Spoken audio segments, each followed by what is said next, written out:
not being ready to share. In her article on ordinary courage in girls and women's lives, Annie Rogers writes, one way to understand the etymology of courage is to consider its history as a series of losses.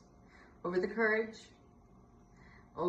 course of 5 centuries, from 1051 to 1490, courage was cut off from its sources in time, in the heart, and in the feelings.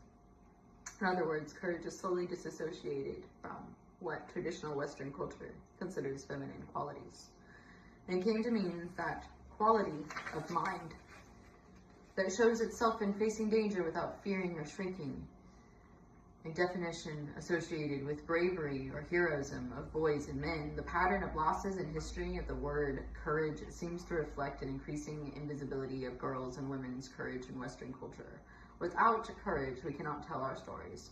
When we don't tell our stories, we miss the opportunity to experience empathy and move towards shame resilience. Better late than never. On page 45. We learn as much about doing this from our failures as we do from our successes. In cultivating compassion, we draw from the wholeness of our experience, our suffering, our empathy, as well as our cruelty and terror. It has to be this way. Compassion is not a relationship between the healer and the wounded. It's a relationship between equals. Only when we know our own darkness well can we be present with the darkness of others. Compassion becomes real when we recognize our shared humanity. Better late than never? I'm frequently asked if I think that it's ever too late to express empathy.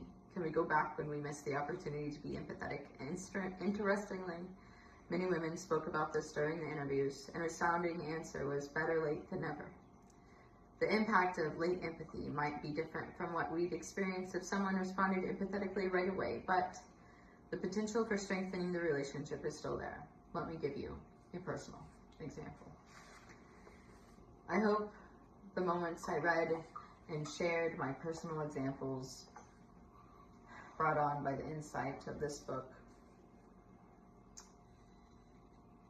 could provide clarity, comfort, reasoning, insight, and bright new perspective for anyone who finds my videos. This has been Miss Jane that said it, is going to keep saying it. Much love. Stay tuned. Earthlings. Also, full video series of me intuitively page flipping from this book found on my channel to communicate your understanding of that person's feelings.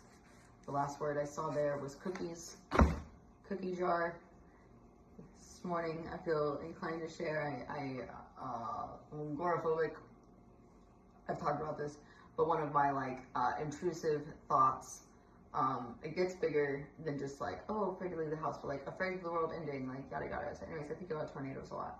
It's in Tornado Alley area, but I was thinking about this house and how if a tornado came by, even just I said it earlier, but I'm thinking about cookies, and the last word I saw in the cookie jar. Anyways, if a tornado was even a block away, this whole top of the house would pop off like a lid on a cookie jar.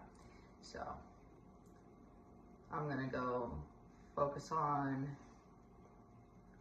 being prepared for a natural disaster. In high school, zombie apocalypse. I'm a little more realistic now. All right, stay tuned for some other things.